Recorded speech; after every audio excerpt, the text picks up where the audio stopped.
Dice el libro de Mateo, capítulo número 21, versículo 12 al 17. Jesús entró en el templo y echó de ahí a todos los que compraban y vendían. ¿Qué hizo el Señor?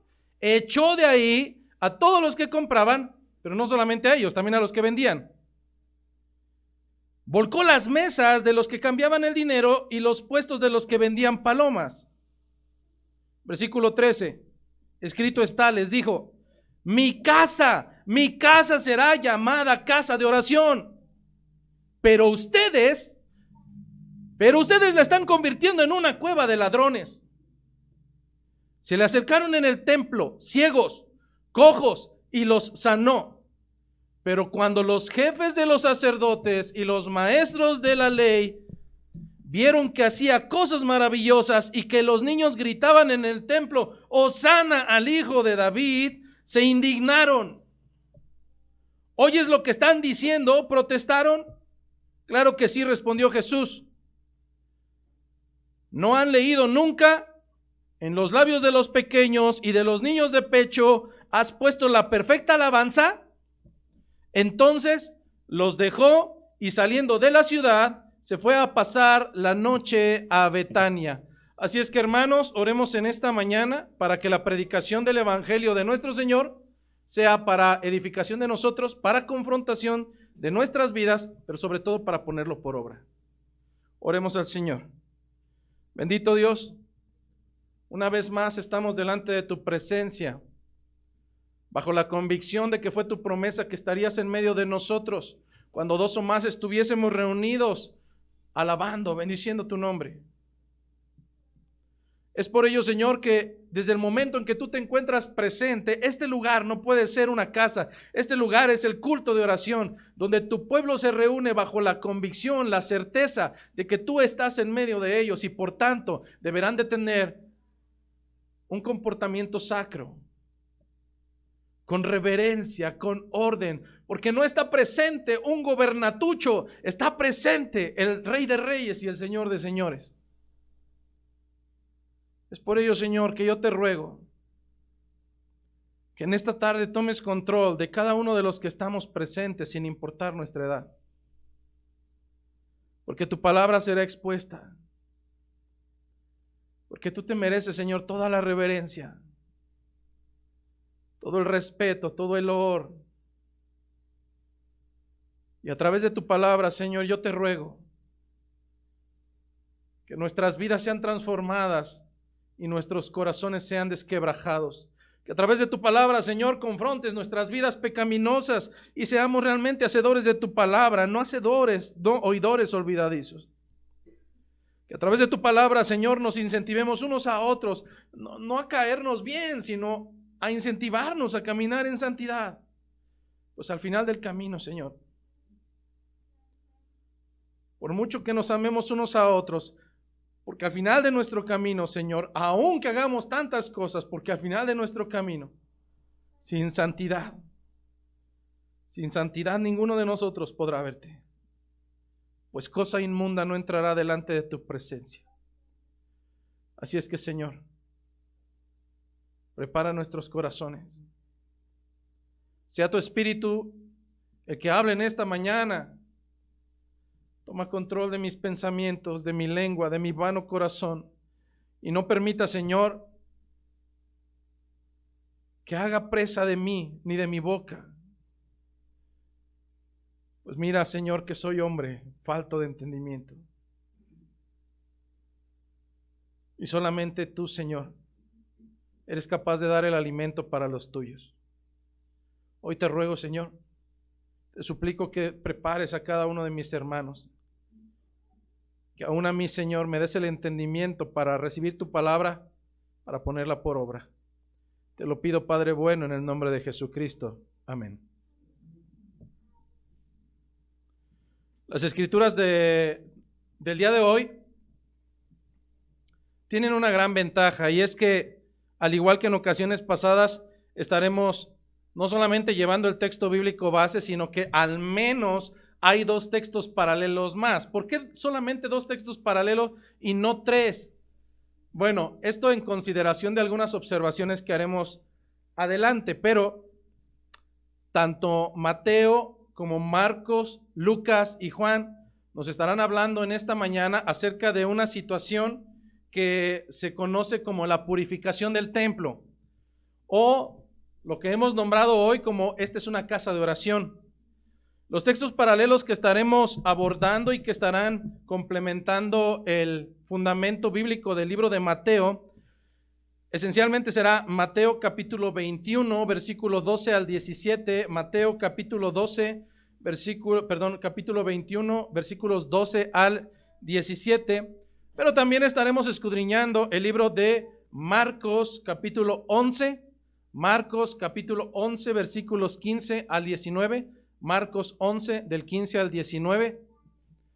Estaremos complementando también con un tercer libro paralelo que será el libro de Lucas, capítulo 19, versículos 45 a versículo 48. Y tentativamente estaremos complementando con el libro de Juan, capítulo 2, versículo 13 a versículo 22. Libro de Juan, capítulo 2, versículo 13 al versículo 22. ¿Por qué tentativamente el libro de Juan? A este segmento escritural que conocemos como la purificación del templo, algunos conocedores y teólogos han llegado a una conclusión, y digo solamente algunos. Algunos teólogos han llegado a la conclusión de que no se trata solamente de una escena cronológica e históricamente hablando acerca del templo de Jerusalén. Algunos teólogos dicen que en realidad fueron dos momentos históricos totalmente diferentes. Uno de ellos, el primero de ellos, al comienzo del ministerio de Jesucristo, y es el que se narra en el libro de Juan. Y estos mismos teólogos argumentan que es otro momento totalmente diferente el que se está narrando en el resto de los 3 evangelios, Mateo, Marcos y Lucas. Sin embargo, algo que defenderé detrás de este púlpito es el hecho de que cuando la Biblia calla, nosotros callamos. Y cuando la Biblia habla, entonces nosotros hablamos.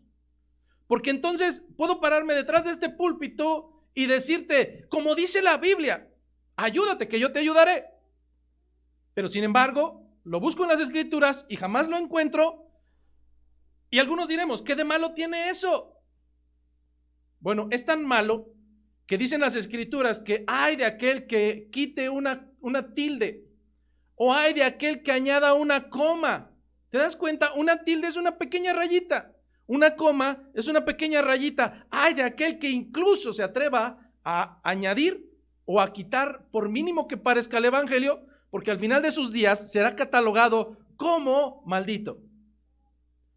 Y por cuanto no quiero entrar en esa discusión ni en ese tema, y por cuanto ese no es el tema central, tengo que decir que esencialmente en las escrituras no existe suficiente evidencia como para decir que fueron dos momentos históricos independientes. Y por tanto, para fines de enseñanza, el día de hoy estaré exponiendo el libro de Mateo, añadiendo aspectos tanto de Marcos, Lucas y también del libro de Juan.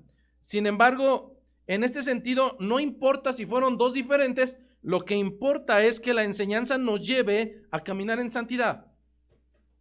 De nada servirá si tienes todo el conocimiento teológico y doctrinal, si el conocimiento se queda solamente aquí, pero no desciende acá. Entonces, por tanto, el día de hoy vamos a estar exponiendo como si fuera una globalidad, sin entrar en discusión de si es o no es. Pero quisiera primero, antes de comenzar, leer el texto del libro de Juan. Vayamos allá, libro de Juan, capítulo 2, versículo 13. Libro de Juan, capítulo 2, versículo 13. Y ciertamente tiene algunos aspectos distintivos. A diferencia de los otros 3 evangelios, serán 3 características distintivas las que podremos identificar en Juan y que no identificamos en el resto de los textos que narran esta misma historia. Libro de Juan, capítulo 2, versículo 13 a versículo 22. Dice el texto de Juan: estaba cerca la Pascua de los judíos y subió Jesús a Jerusalén. y halló en el templo a los que vendían bueyes, ovejas y palomas, y a los cambistas allí sentados. Primer característica distintiva, versículo 15, y haciendo un azote de cuerdas, es decir, solamente en este evangelio vamos a encontrar que Jesucristo fue tanto su celo que tomó una cuerda y se los empezó a chicotear. Primer característica distintiva que encontramos en Juan y no en los otros tres. Y haciendo un azote de cuerdas, echó fuera del templo a todas las ovejas y los bueyes y esparció las monedas de los cambistas y volcó las mesas. Y dijo a los que vendían palomas: quitad de aquí esto y no hagáis de la casa de mi padre, segunda característica, no hagáis de la casa de mi padre casa de mercado. Versículo 17, entonces se acordaron sus discípulos que está escrito: el celo de tu casa me consume. ¿Hasta qué grado llegó? ¿Hasta qué grado llegó? Hasta tener en cuenta que Jesús estaba tan celoso, tan totalmente celoso de lo que estaban haciendo en la casa de su padre, que se los chicoteó. Pero continúa diciendo: y los judíos respondieron y le dijeron. Esta es la tercera característica distintiva del texto. No lo vas a encontrar en los otros tres. Y los judíos respondieron y le dijeron: ¿qué señal nos muestras ya que haces esto? Respondió Jesús y les dijo: destruid este templo y en 3 días lo levantaré. Dijeron luego los judíos: en 46 años fue edificado este templo y tú en 3 días lo levantarás. Mas Jesucristo hablaba del templo de su cuerpo. Por tanto, cuando resucitó de entre los muertos, sus discípulos se acordaron que había dicho esto y creyeron la escritura y la palabra que Jesús había dicho.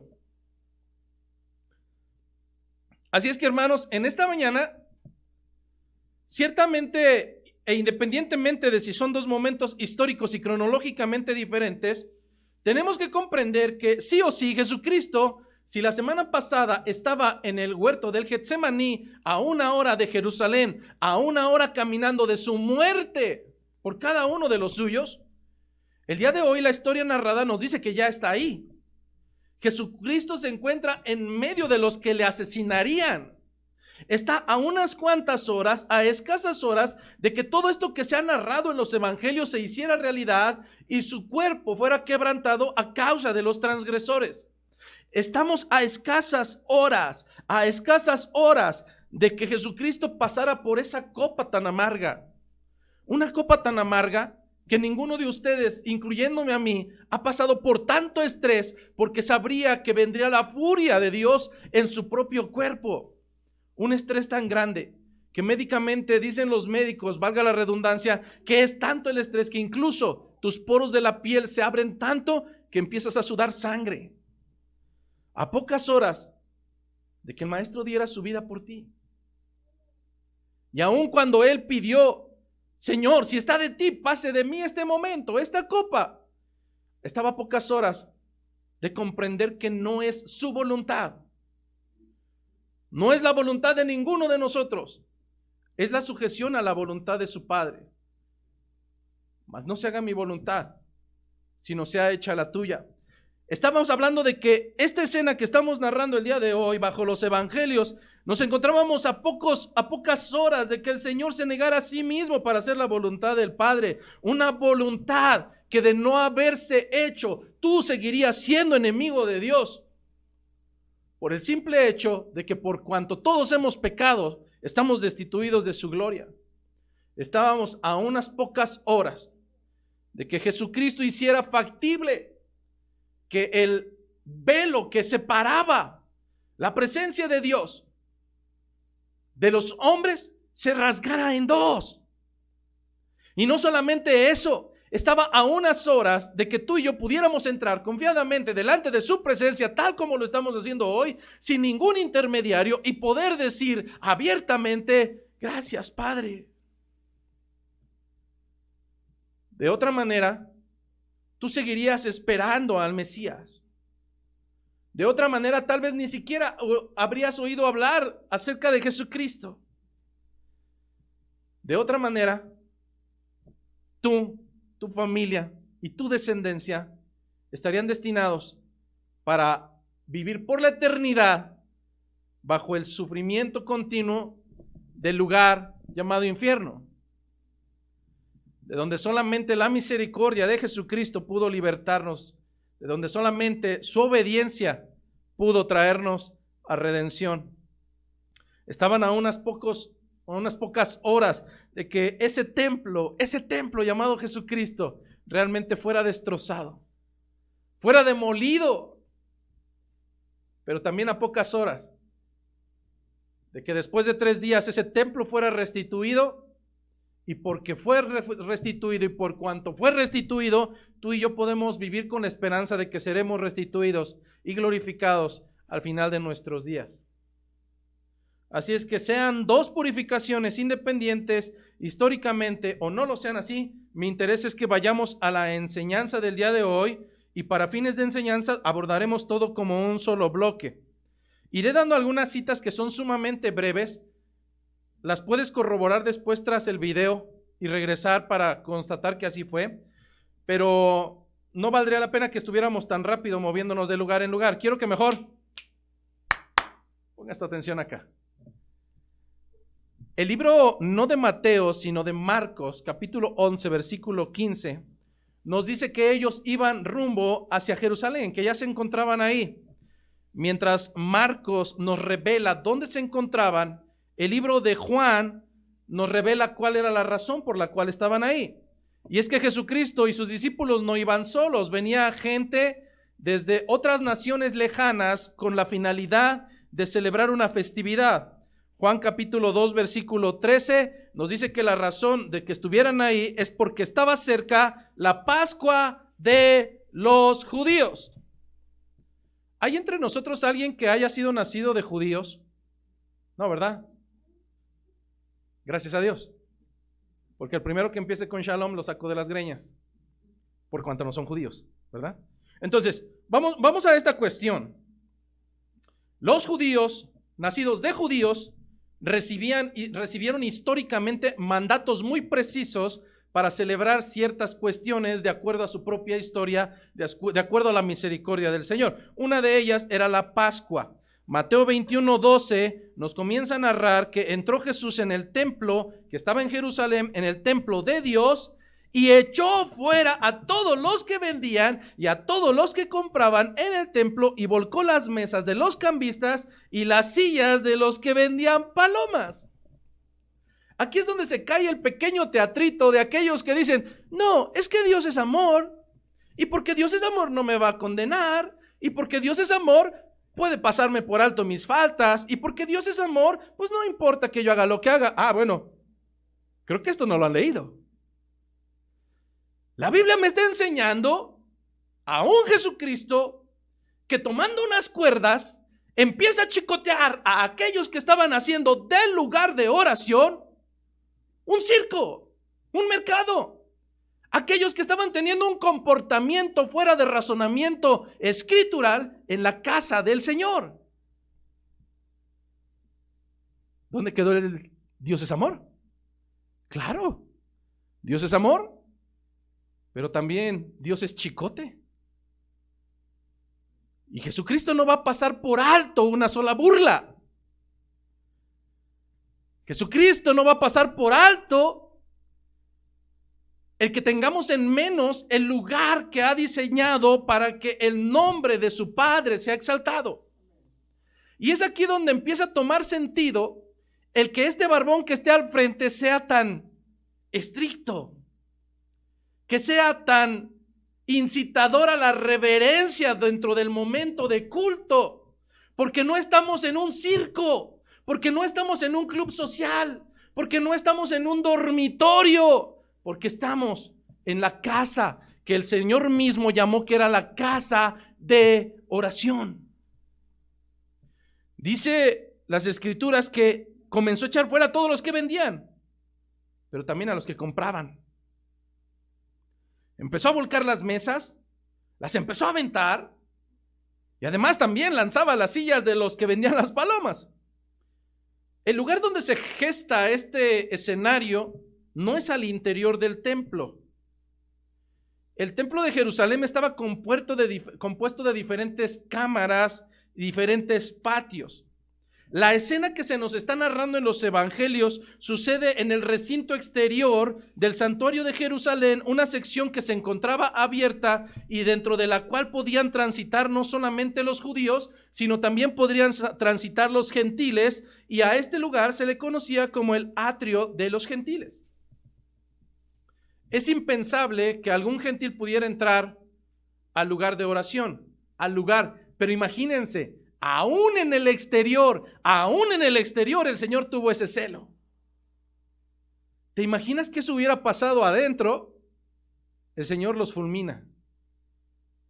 Pero para que comiences a tener en cuenta qué tan puro, qué tan reverente, no sé cómo decirlo, hermano, de verdad quisiera encontrar palabras para que comprendas que el comportamiento de un creyente al interior del lugar donde se lleva el culto para nuestro Señor es sagrado y que no podemos estar con tonterías al momento en que estamos aquí. Si esto sucedió en el exterior, donde ni siquiera era formalmente el lugar de oración, cuanti más hubiera pasado si eso hubiera gestado al interior donde se exalta el nombre del Señor. Pero en este sentido, lo que Jesucristo comienza a percibir es que el templo estaba comenzando a ser profanado. Eso no fue el fundamento para el cual fue diseñado. Llegó a tal grado que esto comenzaba a parecer un vil mercado. Todo esto a causa de la festividad y la celebración de la Pascua. En la mañana les hacía varias preguntas a los hermanos del primer culto, pero a ustedes no los voy a poner en evidencia, mejor vamos a dar información. Si pregunto, ¿qué es la Pascua? Cuando vas y buscas blanquillito. No, eso no es la Pascua. Bueno, es otra Pascua. Pero hablar de la Pascua judía, porque también hay Pascua católica, no, vámonos a lo que es el escenario general. ¿Qué era lo que estaban celebrando esas personas que venían de diferentes naciones? Por la necedad del pueblo de Israel, por su desobediencia, vino para ellos diferentes consecuencias. Una de ellas es que en repetidas ocasiones, debido a su necedad y a caminar según sus anhelos y no según la voluntad de Dios, trajeron como consecuencia ser cautivos de diferentes naciones. A lo largo de la historia del pueblo de Israel, veremos cómo existe al menos 2 diásporas. El concepto se traduce como 2 expulsiones. Uno se conoce como la diáspora, otro se conoce como la gran diáspora, es decir, cuando llegaron a habitarlos y los expulsaron de la nación de Israel. Una de ellas, no solamente los expulsaron, los llevaron cautivos a Egipto. Y esta historia bien que la conoces porque la has visto en películas como Ben-Hur y... No lees la Biblia, pero lo has visto en películas. Pero para que no solamente te bases en películas, veamos qué es lo que estaban celebrando el pueblo judío, no el pueblo mexicano. El pueblo judío. El judío, nacido de padres judíos, criados conforme a la ley de Moisés, tendría que seguir los ritos y ordenanzas que Dios les dio a cada uno de ellos, no el resto de los pueblos. Pero ¿qué es lo que pasó? En el libro de Éxodo, capítulo 11, versículo 1 en adelante, en general todo el capítulo 11 y el capítulo 12 del libro de Éxodo nos darán cuenta de lo que históricamente sucedió en el tiempo de cautividad. Éxodo 11:1 nos habla acerca de una plaga, específicamente la 10ª plaga que Dios mandó al pueblo del faraón de Egipto para que libertara al pueblo. Recordarás que una y otra vez el Señor les pidió a través de Moisés y a través de Aarón a Faraón que libertara al pueblo. Lo han visto en su devocional. Pero fue una y otra y el Faraón decía, sí, ya los voy a dejar ir, pero quítenme esta plaga. Así continuó hasta llegar a la 10ª. ¿Cuál fue la 10ª plaga? La 10ª plaga sobre Egipto la narra Éxodo 11:1. Dice, una plaga después de la cual él os dejará ir de aquí y seguramente os echará de aquí del todo.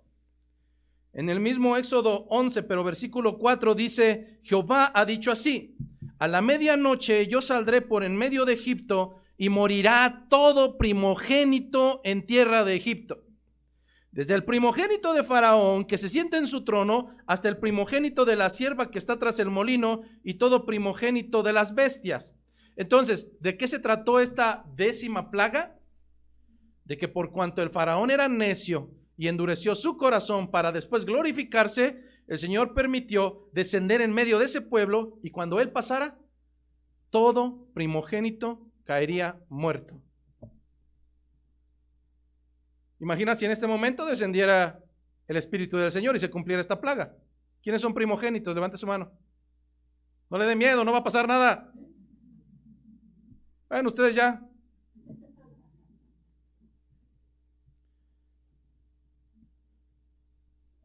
Dice Éxodo 12, 1 y 2, que entonces habló Jehová a Moisés y a Aarón en la tierra de Egipto diciendo, este mes os será principio de los meses para vosotros. Este será el primer mes. Será este el primero de los meses del año.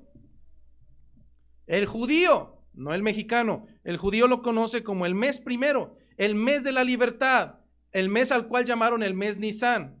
Comparado con el calendario gregoriano que nosotros utilizamos, es aproximadamente entre los meses de marzo y abril. Por tanto, cuando el pueblo hebreo celebra el primer mes del año, nunca va a ser el mismo año que nosotros, el mismo mes. Ellos celebran la libertad. La Pascua se traduce como el paso de. ¿El paso de qué? El paso de la cautividad a la libertad por medio del Señor. Pero ¿qué sucedió en esto? El Señor pidió que esa noche, cuando Él bajaría en medio del pueblo de Egipto, su pueblo, no el de Egipto, su pueblo, el pueblo de Israel debería de tomar un cordero, pero un cordero perfecto, un cordero que no tuviera mancha, que no tuviera defecto alguno, debería de ser totalmente perfecto.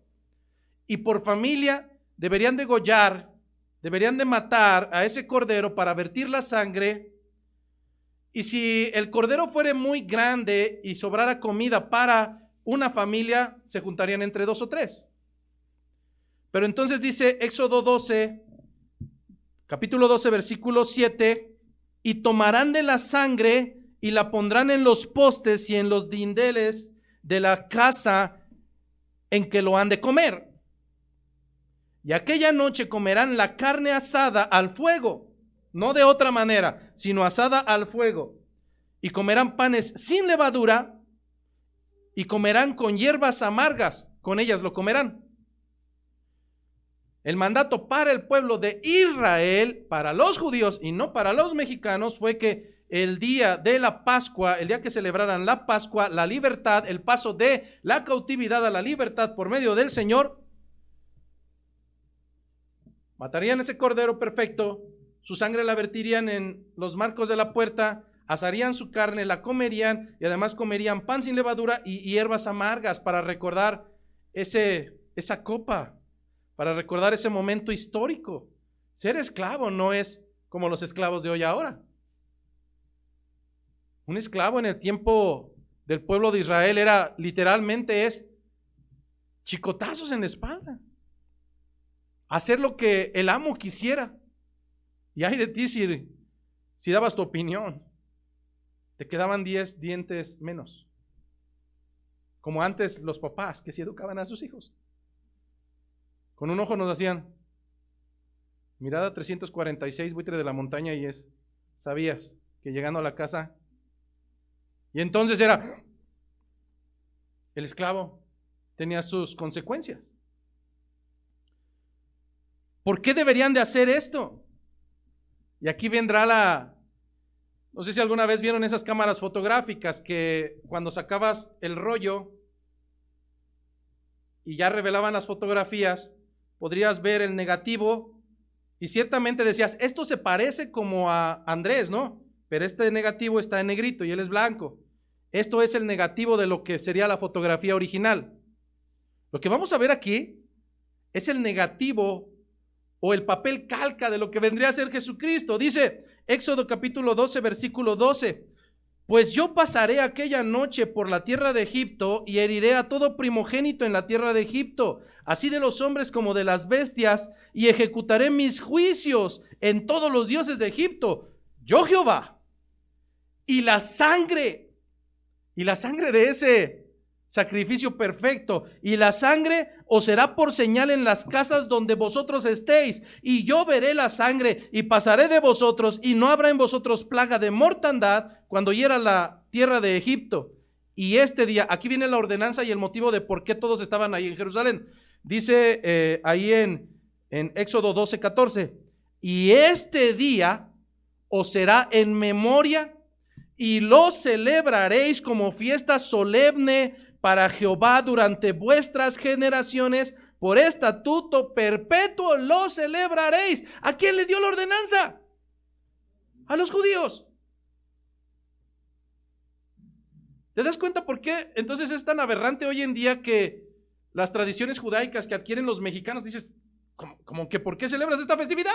Tú ni estabas ahí, ni tus familiares, ni nadie. ¿Por qué celebras algo que no es tuyo? La ordenanza fue para el pueblo de Israel, y este día os será en memoria y lo celebraréis como fiesta solemne para Jehová durante vuestras generaciones, por estatuto perpetuo lo celebraréis. Entonces Jesucristo se encuentra en el templo de Jerusalén junto con un montón de gente que venía de diferentes naciones. Muchos de esos judíos ya se habían corrompido, se habían mezclado con otras naciones, habían tenido el mandato de Dios como nada. Y nos damos cuenta cómo esto no ha cambiado. El Señor demanda que los suyos no se mezclen con el mundo. ¿Y qué hacen los suyos? Ahí van, se mezclan con el mundo. El Señor nos llama la atención fuertemente y dice, no os unáis en yugo desigual, ni tengáis comunión con los gentiles. Y decimos, si ese no lo enseñaron para que no tengas noviazgo con alguien del mundo. Bueno, en primera, en el fundamento bíblico no existe el noviazgo. No lo hay. Ahí escogías a la mujer con que te ibas a casar, ibas y hablabas con los papás e inmediatamente había un matrimonio. No como ahora que andas buscando tu verdadero amor y ya llevas 80, dices, eso no está correcto. Cuando conoces de las cosas del Señor. Te lo valgo cuando no estabas en conocimiento. Pero cuando hay conocimiento, el Señor nos llama a que ninguno de nosotros nos mezclemos con los del mundo. Y no está hablando de matrimonio, está hablando incluso de la amistad. No te unas en yugo desigual. No tengas comunión con los incrédulos. ¿Qué comunión tiene la luz con las tinieblas? ¿Qué comunión podemos tener nosotros con Baal? Pero sin embargo, pasado el tiempo, igual el pueblo desobediente, llegaban personas que ya no eran judíos, eran gentiles por cuanto habían estado en contacto y se mezclaban y se casaban y tenían amistades, y de todos modos llegaban a celebrar el día de la Pascua, la Pesaj. Así es que estando cerca esta celebración, llegaban tantos peregrinos, y como la ordenanza era que fueran a hacer el sacrificio, la inmolación de un cabrito, de una oveja. Imagínate si te dicen, oiga, usted vive, no sé, en Celaya, Guanajuato, y tiene que venir caminando hasta acá para traer su sacrificio. Yo no me imagino al hermano Concepción caminando por toda la carretera y diciendo, no, mejor no me llevo nada de aquí, mejor lo compro allá. Entonces muchos de ellos hacían esto. Y como siempre hay vivaces, pues no faltaron los judíos que dijeron, pues llegan aquí, no traen corderos, no traen cabritos, no traen tórtolas, vamos a vendérselos. Pero como resulta que el hombre es malo por naturaleza y siempre quiere sacar ventaja, tanto los vendedores como los cambistas se llevaban su ventaja. Y entonces no faltaba aquellos que llegaban y decían, oye, ¿cuánto el corderito? Pues cuesta 500. Oye, pero allá en mi rancho lo venden a 10. ¿Quieres o no quieres celebrar la Pascua? Entonces eso estaba infestado de gente que sacaba provecho, de la actividad religiosa para celebrar la Pascua. Entonces, en este sentido, ¿acaso este tipo de escenario podía en algún sentido, cualquiera que este fuera, ser llamado adoración? ¿Acaso este tipo de relación mercantil pudiéramos llamarlo como adoración? Absolutamente no. Eso era un mercado. Lo mismo que sucede hoy en día con las asquerosas iglesias de la prosperidad. Eso no es adoración. Le venden a la gente que va a salir de pobre. ¿Quién? El pastor, porque es el que se los tranza, pero eso está fuera del fundamento del Señor. Este lugar es llamado casa de oración, más no casa de mercadeo. Pero tampoco es llamado club social. Tampoco es el lugar donde tú vienes a hacer lo que te plazca. No es el lugar a donde tú vienes a descansar físicamente, no. Este lugar es llamado casa de oración. Y por tanto eso será. Las escrituras nos están narrando que al menos había dos tipos de personas. Primer tipo de personas, los cambistas. ¿Qué es un cambista? Era un estafador. Debido a que las personas llegaban de diferentes naciones, si iba un norteamericano, vamos a poner el ejemplo burdo, si llega un norteamericano, ¿qué moneda va a traer? Dólares. Híjole, pero ¿qué crees? Que las ofrendas para el templo, los diezmos, los impuestos para el templo, porque había impuestos para el templo religiosamente estipulados en el libro de Levítico, tienen que ser en moneda hebrea. Pero yo no traigo moneda hebrea, no te preocupes, yo soy cambista y te lo voy a cambiar por monedas hebreas y te voy a cobrar una significativa comisión. Pero aquí tienes tus monedas hebreas. El impuesto que se cobraba para el templo, fíjate, anteriormente las cosas eran a fuerza. Esto es lo que omiten los judaicos, ¿verdad? Ser judaico es no nada más la parte que me gusta, no, las cosas deben de ser a fuerzas. Y entonces en el libro de Éxodo, capítulo 30, versículo 13, se estipuló un impuesto para el día de la expiación. Y ese impuesto lo tendría que pagar todos los hombres varones arriba de cierta edad. Y había una cantidad monetaria y así lo estipuló Dios. Entonces imagínense, cada que viniera al culto, en vez de decirle, oiga, según lo que quiera tu corazón, no te diría, no, a ver.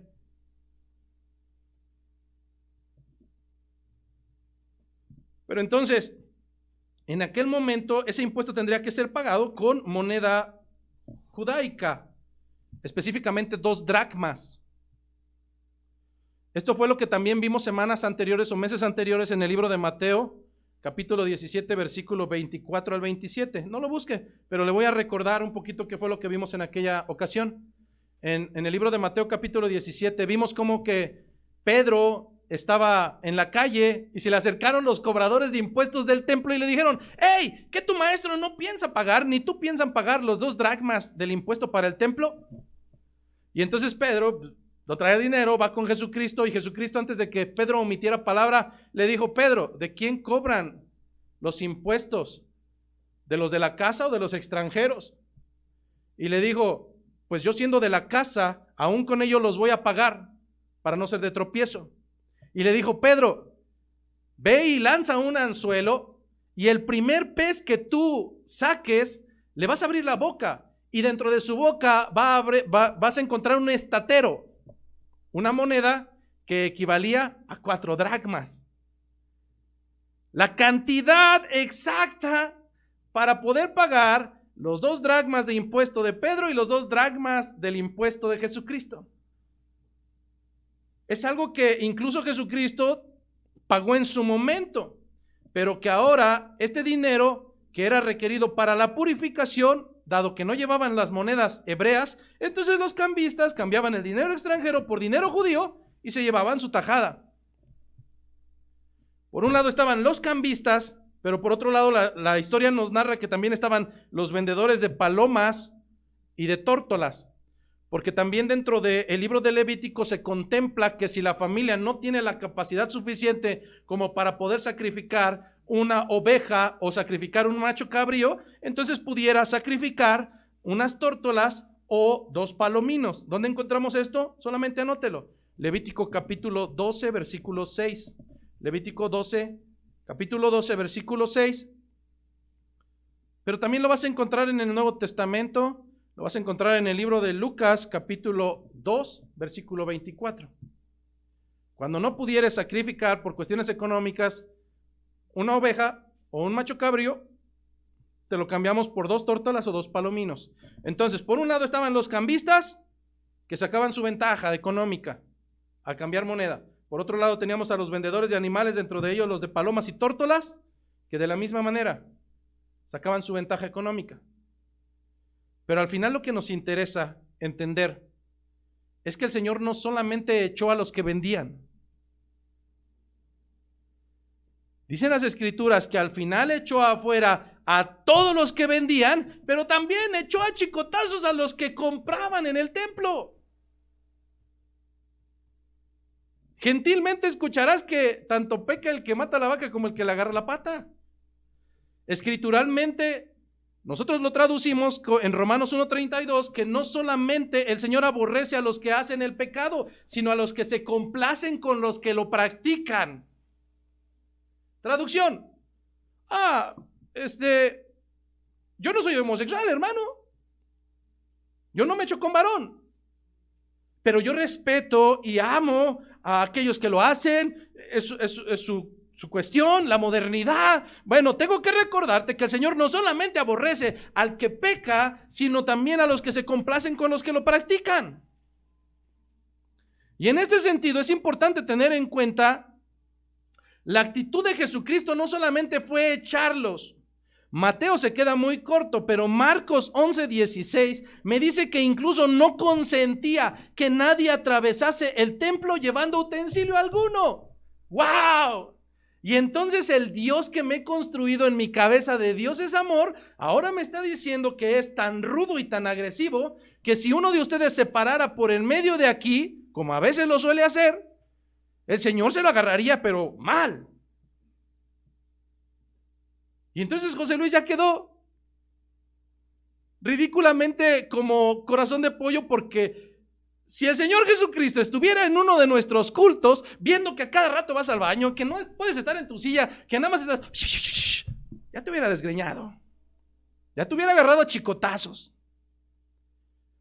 Marcos 11:16 nos dice que era tal su celo que no consentía que nadie se atravesase en el templo, aun cuando fuera llevando un utensilio. No lo consentía. Porque este lugar no es para venir a orinar. Este lugar es para venir a buscar dirección de nuestro Señor. Este lugar no es para venir a dormir. Este lugar es para venir a alabar a nuestro Señor. Este lugar no es para ser amigos. Este lugar es para buscar la dirección que el Señor tiene para cada uno de los suyos. En Juan 2:17, viendo la actitud tan agresiva de Jesucristo con aquellos que habían pervertido el templo, Juan 2:17 nos dice que entonces se acordaron los discípulos que escrito se encuentra: el celo de tu casa me consume. En el Salmo 69:9 lo vas a encontrar. ¿Hasta qué grado debe de ser la postura que tengamos para con las cosas del Señor? Hasta el grado de que ese celo nos consuma. Oiga, a veces escuchan las pláticas de: oiga, pastor, ¿qué cree? Que durante todo el culto había un jovencito que estaba saque el teléfono y no paraba.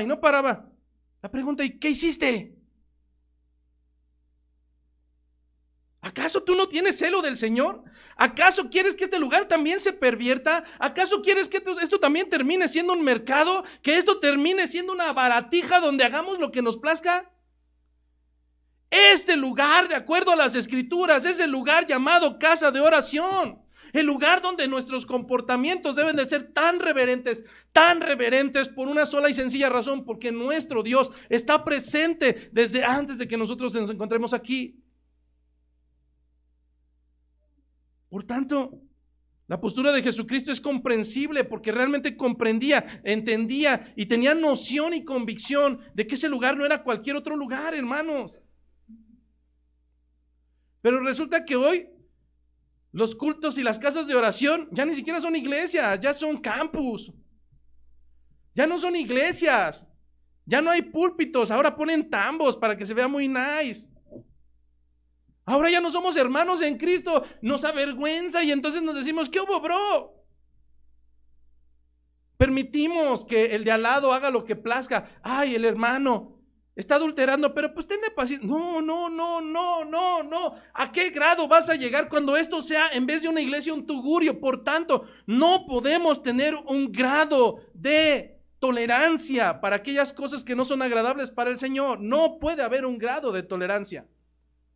Si de verdad me dices a mí intolerante, de verdad, deberías de haber estado en ese momento delante de Jesucristo. Un riatazo a media jeta si te hubiera caído. Te lo puedo asegurar. Pero ¿dónde se encuentra nuestro corazón? Algunos podrán argumentar, no, hermano, si yo hubiera estado en ese momento, yo daría mi vida. Yo estaría ahí apoyando al Señor. No puedes ni llegar al culto en punto. ¿Y me dices que morirías por el Señor? ¿En serio? A veces ni conectarnos vía Zoom. No tienes que trasladarte, solamente tienes que prender ahí tu maquinita. Pero hasta eso. Es importante, hermanos, que en esta mañana consideremos en nuestras vidas, ¿qué es esto para nosotros? Pero si tu respuesta es que esto es un club social, estás muy mal. Que esto es una tienda de conveniencia donde tú eres el cliente y te tengo que hacer como tú quieres. No, estás muy mal. Hay otros lugares donde si quieres te vistes como payaso, donde el pastor se viste como Jedi y su esposa como Lía, la de Star Wars, y así predican. Pero aquí no. Aquí no. Este es un lugar santo. Este es un lugar donde nuestros comportamientos deben de ser santos, porque nuestro Padre es santo, y por cuanto Él es santo, nosotros estamos llamados a caminar en santidad. Continúa Mateo 21:13 y les dijo, escrito está, mi casa de oración será llamada, casa de oración, no casa de diversión, no el mercado, no, es la casa de oración. Mas vosotros, dice, mas vosotros la habéis hecho cueva de ladrones. Traducción, ustedes la han pervertido. Jesucristo les dijo que esto estaba escrito haciendo referencia a Isaías 56:7 y Jeremías 7:11. ¿Qué es lo que dice Isaías 56:7 desde el 6? Y a los hijos de los extranjeros que sigan a Jehová para servirle y que amen el nombre de Jehová para ser sus siervos, a todos los que guarden el día de reposo, escucha bien, a los extranjeros que guarden el día de reposo para no profanarlo y abracen mi pacto, yo los llevaré a mi santo monte y los recrearé en mi casa de oración. Sus holocaustos y sus sacrificios serán aceptos sobre mi altar, porque mi casa será llamada casa de oración para todos los pueblos, dice Jehová el Señor. El que reúne a los dispersos de Israel, aún juntaré sobre él a sus congregados. Desde el Antiguo Testamento, la noción es que este es un lugar llamado casa de oración. No un lugar donde vengan a motivarte, ánimo campeón, tú puedes, y el trabajo que tanto has soñado. No, ¿qué son esas ridiculeces? No han comprendido el evangelio. Esta es llamada casa de oración y por tanto lo que hacemos en ella es eso, buscar la comunión con nuestro Señor. Pero además Jesucristo hacía alusión al cumplimiento también de este punto doctrinal, Jeremías 7:11. Desde el 8, Jeremías capítulo 7, versículo 8. Nuevamente hablando al pueblo de Israel, les dijo, he aquí, vosotros confiáis en palabras de mentira que no aprovechan, hurtando, matando, adulterando, jurando en falso e incensando a Baal y andando tras dioses extraños que no conocisteis. Vendréis y os pondréis delante de mí en esta casa sobre la cual es invocado mi nombre y diréis, líbranos librados somos para seguir haciendo todas estas abominaciones? ¿Es cueva de ladrones delante de vuestros ojos esta casa sobre la cual es invocado mi nombre? He aquí que también yo lo veo, dice Jehová. ¿Qué era lo que estaba pasando con los hombres del tiempo de Jeremías? Algo que no es muy diferente a hoy en día. Lo que estaba pasando en el tiempo de Jeremías, y por eso vino este juicio, es que los judíos, el pueblo de Dios, la nación santa, el real sacerdocio, se la vivía oprimiendo a los extranjeros, robándoles, asesinándolos, etcétera, etcétera, etcétera, etcétera. Sin embargo, mientras por un lado se comportaban como vil cerdos, por otro lado, seguían ofreciendo sacrificio en el templo. Como si el culto a Jehová sirviera de algo, como si la presencia de Dios les quitara todas esas cuestiones, como si ellos lo fuera a librar del derramamiento de la ira de Dios. Mas la historia no solamente de Jeremías se estaba repitiendo en el templo de Jerusalén. Lamentablemente la historia se vuelve a repetir hoy en día, hermanos. Durante la semana el creyente piensa que puede estar adulterando, que puede estar mintiendo, que puede estar revolcándose con otros vientos de doctrina y llegar el domingo y decir, ahora sí, venga mi saco de traje de cristiano, pensando en que todo eso me quitará la ira de Dios. No, estás muy mal si piensas que te vas a poder burlar del Señor. De mí lo puedes hacer. Y de verdad es muy común. Para mí es natural que de repente vea tu fotografía de WhatsApp y de repente ya no me sale. Traducción, me bloqueaste. Para mí es muy normal que no me aceptes las invitaciones de amistad. No vaya a ver. Es normal. Para mí es normal que mis hijos me digan, oye, ¿ya viste el perfil de la hermana? Bla, bla, bla, me parece esto. ¿Y por qué a mí no me sale? Es normal. Pero algo sí te puedo decir y te quiero dejar claro. De mí te puedes burlar. Y puedes marear a cualquiera de los que está aquí pensando en que eres el non plus ultra de lo espiritual. Pero de Dios no podrás burlarte, aún de lo vergonzoso que haces en lo oculto. Al final del tiempo tendrás que dar cuentas de todas y cada una de las cosas que pasaste por esta tierra. A nosotros nos puedes convencer de tu religiosidad. De Dios no. Así es que hay algunas lecciones que podemos aprender acerca de este primer fragmento de la purificación del templo. La primera de ellas es que Jesús castigó la degradación por un lado, pero a través de esta historia entendemos que si el Señor castiga la degradación, por el lado contrario, insiste en que debe de haber en nosotros reverencia en su lugar santo. Por un lado condena la degradación del lugar de oración por parte de los suyos, pero por otro lado está insistiendo en que este lugar es para ser reverentes. Yo no me veo el día de la resurrección con unas banderolas corriendo para allá y para acá. Cuando el Señor...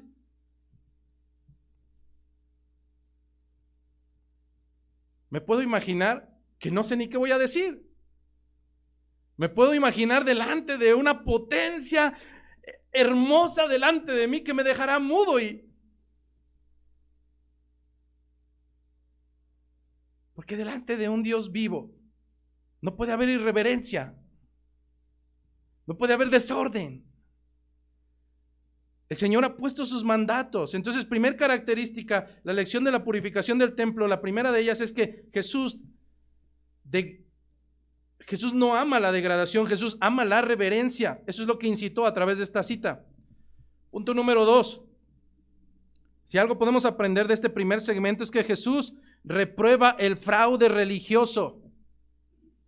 Jesús desaprueba el fraude religioso, nada de que pacte y que diezme y haga, no. El Señor nos incita a tener exigencia de honradez y humildad delante de Él. Él es quien suple. No tenemos que transar para avanzar. Si pudiéramos llegar a una tercera a un tercer aprendizaje, pudiéramos decir que a través de la purificación del templo, Jesús desaprobó a los que se jactaban de adorar a Dios en espíritu y en verdad.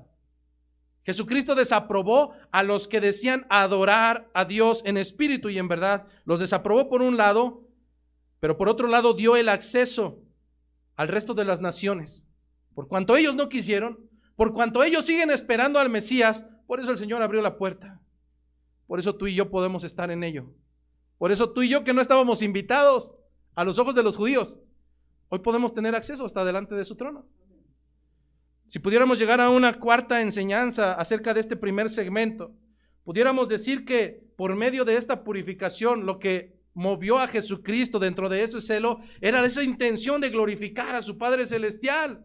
¿Te imaginas que un día, estando con tu mamá o con tu papá, pasara gente alrededor y le empezara a patear y le empezara a golpear, le empezara a jalonear? ¿Qué harías? Dirías, ay, sí, denle más recio. No. Te pones bravo. Te pones bravo y te vas a poner al tú por tú con aquellos que están transgrediendo a tu mamá o a tu papá. Lo que estaba haciendo Jesucristo, entrando en el celo santificado del Señor, era decir, ¿qué están haciendo? Este lugar es para glorificar a mi Padre. Por una sencilla razón. Ese era el lugar, era el templo, era la casa del Dios viviente. Pero lamentablemente, hermano, hoy te puedes ir nuevamente diciendo, ay, qué rudo estuvo el pastor. O diciéndole a mi esposa, lo hizo enojar y por eso no. No.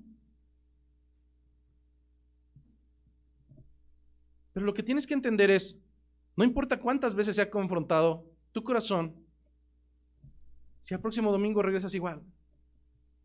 Estás perdiendo tu tiempo. Hay tantos lugares donde te podrías empuercar más. Hay tantos lugares donde podrías hacer lo que realmente te apasiona y no estarte aburriendo aquí. No puedes salir un día más diciendo que has sido confrontado por la palabra del Señor cuando durante la semana vuelves a ser el mismo, te quitas el traje de creyente y vuelves a tu traje de mundano. No puede ser así. El evangelio no es para avergonzarse. Bien lo dijo el apóstol. Porque no me avergüenzo del evangelio, porque es poder de Dios para salvación. ¿Cómo puedo avergonzarme de aquello que me va a llevar delante de su presencia? Así es que la historia lamentablemente se sigue repitiendo en nuestros tiempos. Hemos reducido la casa de oración a cualquier otra cosa, menos a un lugar de culto, a un lugar donde es santificado. Hemos llegado al pensamiento de que la iglesia es un club social para cristianos. Hemos llegado a la idea de que la iglesia local es un lugar de beneficencia pública, donde si soy miembro o no soy miembro, pues qué me importa. Yo puedo aquí estar 100, 80, 20, 58 años, yo no me comprometo. No, no es así. La iglesia no es un lugar abierto para personas que vengan a comentar sus intereses religiosos. No, no es así. La iglesia local no es un proveedor de servicios donde tú eres el cliente y puedes llegar a exigir. Ay, pastor, cambie las alabanzas porque no me gustan. Ay, pastor, cambie las Biblias del lugar porque ahí se ven feas. Ay, pastor, no se mueva tanto. Ay, pastor, ya no sea tan duro. Ay, ¿qué te crees? De verdad. Este no es un lugar de consumo donde tú eres el cliente y donde se tiene que dar gusto. No es así. Nuestras vidas no pueden ser acopladas. Más bien, el evangelio no puede ser acoplado a nuestras vidas tienen que acoplarse al evangelio. Alguna vez escribía en un estado de WhatsApp algo acerca del liderazgo de las mujeres que no es bíblico y ponía una cita bíblica. Y hubo una compañera que me pone, José Luis, esta vez sí no estoy de acuerdo contigo. Y le contesté, no me importa que estés de acuerdo conmigo porque no son mis palabras, son de Dios. Ah, no, entonces sí estoy de acuerdo. Hermano, en este púlpito, si algo crees que no es conforme a las escrituras, de verdad, dilo. Pero si en verdad el que se está resistiendo es tu corazón perverso, ahí ya hay otro problema. El problema no son las escrituras, el problema no es la iglesia, el problema no es el pastor, el problema es tu necio corazón. Y entonces tendrás que suplicar por misericordia de Dios. Así es que Esta es la casa de oración. Este es un lugar donde el pueblo de Dios busca tener comunión y dirección por parte de su Creador a través de su Salvador. Este es un lugar, una comunidad de creyentes que se reúne regularmente con la intención de adorar a Dios, oír el Evangelio predicado y participar de las ordenanzas estipuladas por Cristo. Solamente son dos: el bautismo y la cena del Señor. Oiga, pero David danzaba. David adulteraba. No todo lo que encuentres en la Escritura es una ordenanza. Cuando el Señor ordena, lo deja claro. De manera contraria, créeme que el Señor no solamente va a agarrar a chicotazos, el Señor va a fulminar. Por ello, hermano, de verdad te quiero decir que espero en el Señor que hasta el final de mis días en esta tierra te tenga que insistir en que nuestro comportamiento en este lugar y en nuestra vida diaria debe de ser santo, por cuanto Dios es santo. Porque Él es santo, nosotros deberemos de ser santos. Debes de entender que cosa inmunda no va a entrar delante de Él. Así te sepas las Escrituras, las hayas leído 3 o 4 veces. Así te sepas versículos de memoria. Así tus papás sean creyentes. Así, guau. No entrarás.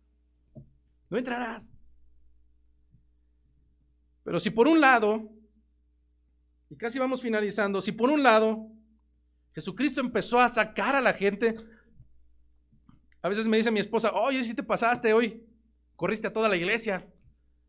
Cuando de repente les digo, si no le gusta, lárguese. Pues el Señor hizo lo mismo, ¿verdad?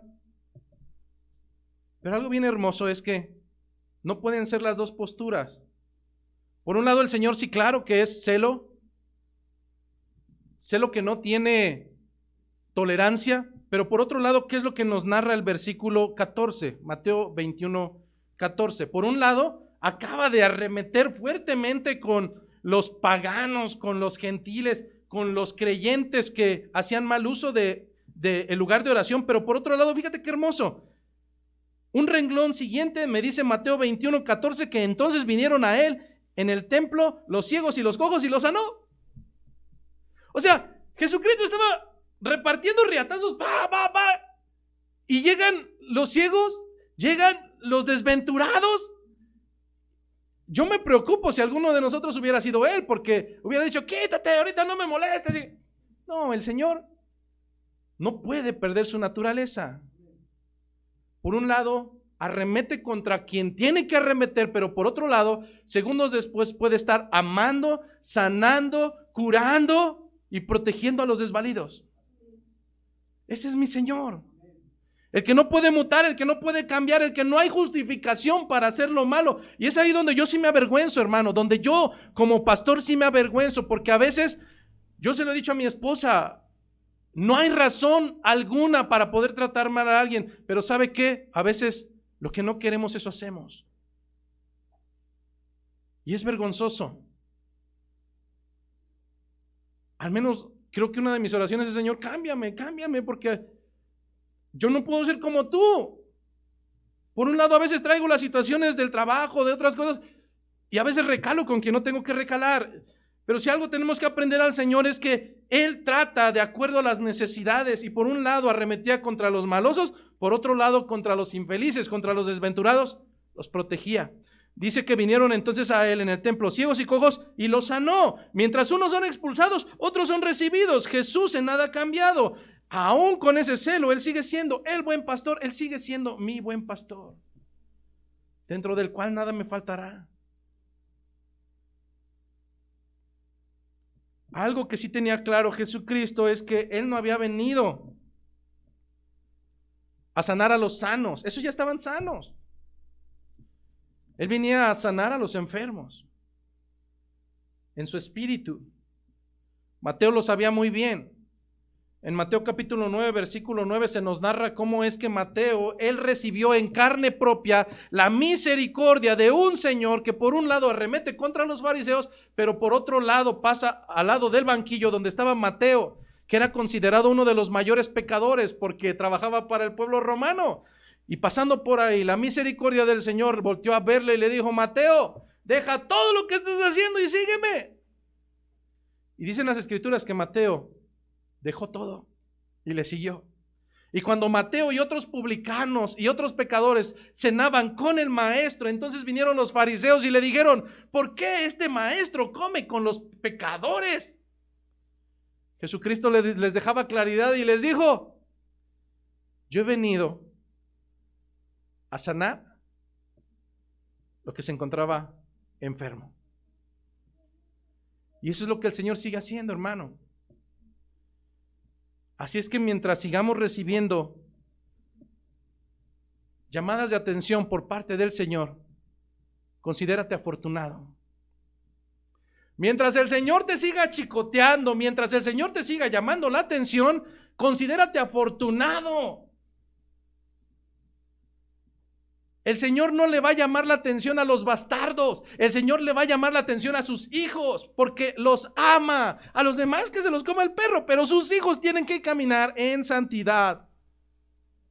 Mateo 21:15 continúa: pero los principales sacerdotes y los escribas, viendo las maravillas que hacía, y a los pequeños o a los niños o a los muchachos aclamando en el templo y diciendo: Hosana al Hijo de David. ¿Qué hicieron los fariseos y los escribas? Se indignaron.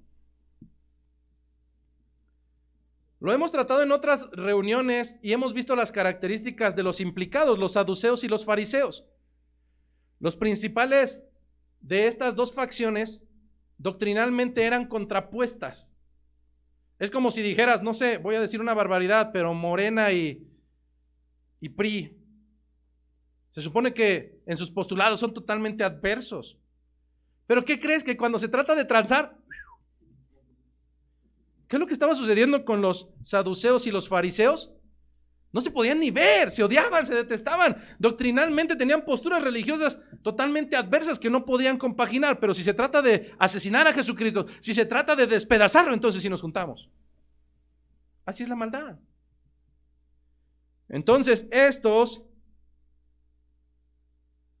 encontraban tres molestias en Jesucristo. Uno, estaban molestos porque Jesucristo entró en el templo e hizo esta situación. Estaban molestos por la purificación del templo. Pero además estaban molestos en una segunda cuestión. Estaban molestos porque hacía milagros y realizaba prodigios. ¿Cómo es que sana a los ciegos? ¿Cómo es que liberta a los cojos, a los mancos? Pero por si fuera poco, estaban totalmente hartos de Jesucristo, porque incluso los niños clamaban dentro del templo: Hosana, Hijo de David. ¿Acaso estos 3 puntos no serían suficientes para decir que este hombre era un blasfemo? Lamentablemente los blasfemos eran ellos. Ellos no solamente habían permitido, sino también habían incentivado que la casa de oración se convirtiera en un muladar. Eran ellos los que habían profanado el templo. Eran ellos los blasfemos y no Jesucristo. Pero dentro de toda esta porquería, aún ellos decían: hay que silenciar a los niños. ¿Cómo es que te adoran? Wow. Lo que están haciendo esos niños es terriblisísimo. Pero además, tú, Jesucristo, lo estás permitiendo. Parece que lo apruebas. Mateo 21:16, y le dijeron: ¿oyes lo que están diciendo? Y Jesús les dijo: ¿sí? ¿Acaso nunca leísteis: de la boca de los niños y de los que maman perfeccionaste la alabanza? ¿Dónde encontramos esto? Salmo 8:1. Finalmente quiero concluir en esta mañana, hermanos, con algo que también va a ser fuerte para ustedes. La semana antepasada veíamos que esta misma actitud la habían tenido los fariseos y le decían: oye, calla a esos que te adoran. Cuando Jesucristo entraba montado en un pollino a la ciudad de Jerusalén y los hombres se rendían delante de él: Hosana, Hosana, cállalos, cállalos. ¿Qué les decía Jesucristo? Aunque yo los calle, la adoración llegará aún por medio de esa piedra. Lo que está sucediendo aquí es que no tuvo que llegar a que la adoración llegara por medio de las piedras. La adoración estaba llegando por medio de los niños. La gloria para Jesucristo, Dios la estaba permitiendo a través de la boca de aquellos que recién caminaban, de aquellos que estaban en etapa de lactancia. Pero esto no es de sorprenderse. Los niños aprenden de lo que ven, aprenden de lo que escuchan. Un día anterior, te puedo asegurar que ellos o escucharon o vieron lo que había sucedido con Jesucristo a la entrada a Jerusalén. Me los puedo imaginar ahí jugueteando y veían cómo todos decían: Hosana, Hosana al hijo de David, Hosana al hijo de David. Tal vez entre ellos mismos empezaron a repetir lo mismo: Hosana, Hosana al hijo de David. ¿Y qué de importante tiene esto, hermano? Tiene algo muy importante. Estos niños estaban repitiendo lo que habían tenido y visto el día anterior, porque los niños, por naturaleza, son imitadores. ¿Y dónde está lo feo de esto? Aquí viene la parte dura. Porque hay una pregunta importante para ti, creyente. ¿Qué están aprendiendo tus hijos de ti? ¿Eres reverente en las cosas del Señor? ¿Administras tu hogar como un real sacerdote para llevar el alimento bíblico y que tu esposa sea purificada a través del lavamiento de la palabra? ¿Acaso en tu hogar realmente estás incentivando la piedad a través de devocionales, de leer las escrituras, de cantar las alabanzas? Me preocupa a veces cuando la iglesia no se sabe las alabanzas, porque entonces me está dando muestra de que está escuchando cualquier otra cosa, menos palabra del Señor cantada.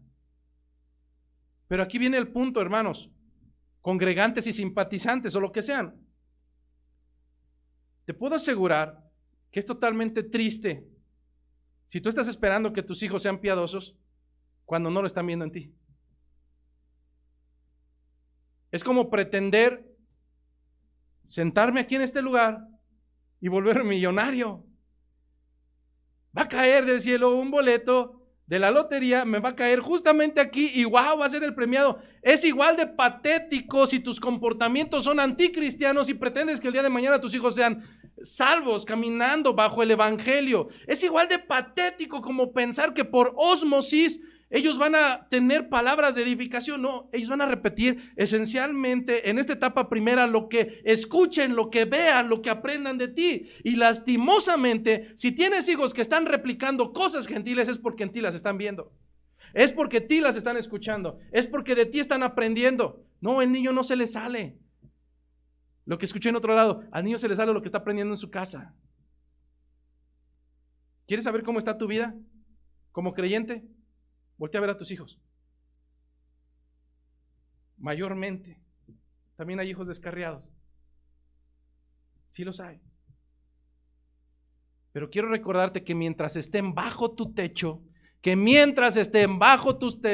tienen que sujetarse a la disciplina y a los reglamentos del padre de familia o la madre de familia creyente. Pero si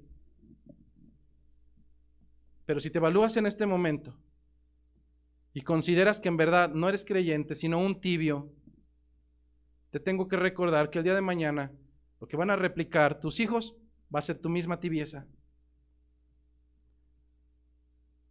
Y es por eso que necesitamos suplicar al Señor, hermanos. Yo no voy a la ferretería y compro 500 pesos de fe y 500 pesos de compromiso. Debo de incentivar las disciplinas espirituales en mi hogar. ¿Cómo puedo ser semejante a Cristo? Leyendo acerca de Jesucristo, alabando acerca de Jesucristo, meditando en Jesucristo a través de su palabra, no a través de ninguna otra cosa más. Pero es tiempo, hermanos. Es tiempo de que empecemos a hacer lo que bíblicamente es nuestro compromiso, nuestra responsabilidad. Quiero repetirte nuevamente que, como lo he repetido en otras ocasiones, si tú no estás dispuesto a fajarte tus pantalones y hacer lo que te corresponde como padre de familia, si tú no estás dispuesto a hacer lo que te corresponde como padre bíblico de familia, te puedo asegurar que si tú no lo quieres hacer, Satanás está dispuesto a hacerlo. El mundo los abrazará amorosamente para llevarlos a perdición, si tú no quieres hacer lo que bíblicamente el Señor ha destinado para que hagas. Pero el día de mañana no vengas llorando: pastor, mi hijo, cuando no estás haciendo lo que te corresponde. Es momento, hermanos, de que dejemos de jugar al creyente y que comencemos a ser hacedores de la palabra de nuestro Señor. Que la gracia, que la paz, que la misericordia de nuestro Señor sea una realidad en cada uno de nosotros.